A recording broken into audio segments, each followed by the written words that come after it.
Oh, hallelujah today. We're going to talk about the 12 tribes of Israel. Everything in the book of Revelation, beloved, is a sequence.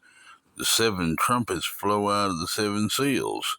We know the 7 trumpets to be the final message, the complete message, the voice, the complete voice of God is flowing out of the 7 seals, out of the complete seal, the complete cover. The 7 vials flow out of the 7 trumpets. See, the book begins, beloved, on the Isle of Patmos, the place of my killing, the place of the skull, where Jesus had died, the place of the skull, Golgotha. Patmos is the Isle of my killing, the place of killing, that place of death. When I separate myself from my flesh, my human identity, and walk in the Spirit, moves to the 7 churches of Asia and proceeds to the very throne, the very heart of God. It is a mighty stream of God, the river of life flowing out from the heart and the flowing and flowing and flowing out from the throne of God until all creation is watered, quickened by this life and this truth, this living life. All things made new, beloved. Can you not see that? The 7 promises to the overcomers are actually 7 steps in the progression of our overcoming and receiving within ourselves the fullness of our inheritance. Some contend that there is no processing in God. Everything was finished by the work of Jesus 2,000 years ago, which was. But the revelation, the unveiling of Christ within us, involves 7 seals, which are broken at one time within you.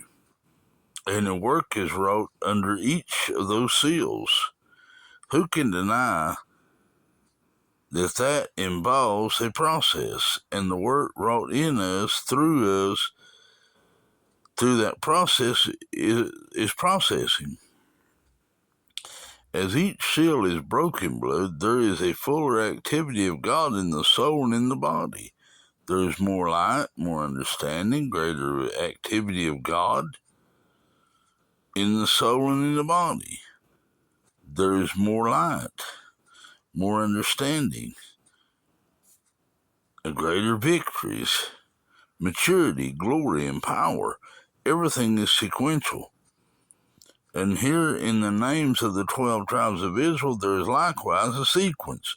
12 precise steps in the progressive sealing of the mind of Christ in our foreheads.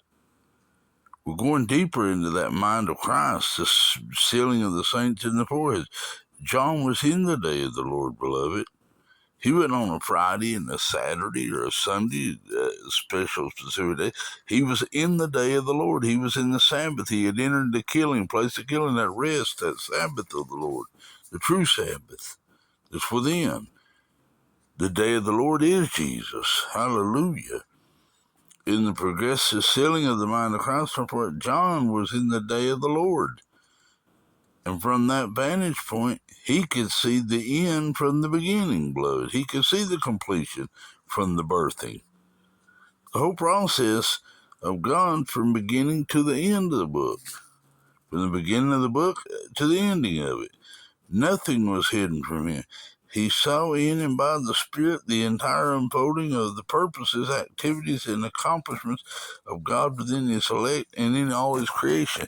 And beloved, I saw those things too. God gave me that revelation because I asked Him for it. And He did not deny that to me. And He will not deny us of that. This is unfolding stuff, and it's deeper revelation where we can get more. Nothing was hidden. I said nothing. The 144,000 are divided into classes called by the names of the 12 tribes of Israel. They're 12 experiences, beloved. They're not names of people. The 12 tribes of those who are who are the princes of God. It is a common mistake to think of these as the natural fleshly tribes of Israel, either the Jews or the 10-tribed house of Israel. But the Revelation is a spiritual book, an esoterical book, and these are symbols. And the four angels, the four winds, the four corners of the earth, the seal of the living God, the earth, hallelujah, the sea, the trees are symbols. And then the 12 tribes that are sealed are likewise symbols. Can anything be plainer than that? These are character names, indicating the various aspects of character development spiritually in every son of God that's coming forth. It doesn't indicate different groups or companies of God's elect, each company bearing the characteristics of only one of the tribes of Israel. These 12 spiritual character traits represent 12 steps in our experience of Christ, by which we progressively put on the mind of Christ and grow up into his mature nature, beloved, and character. The nature and character of sonship to God. Hallelujah. Can you not hear this great mystery here being spoken?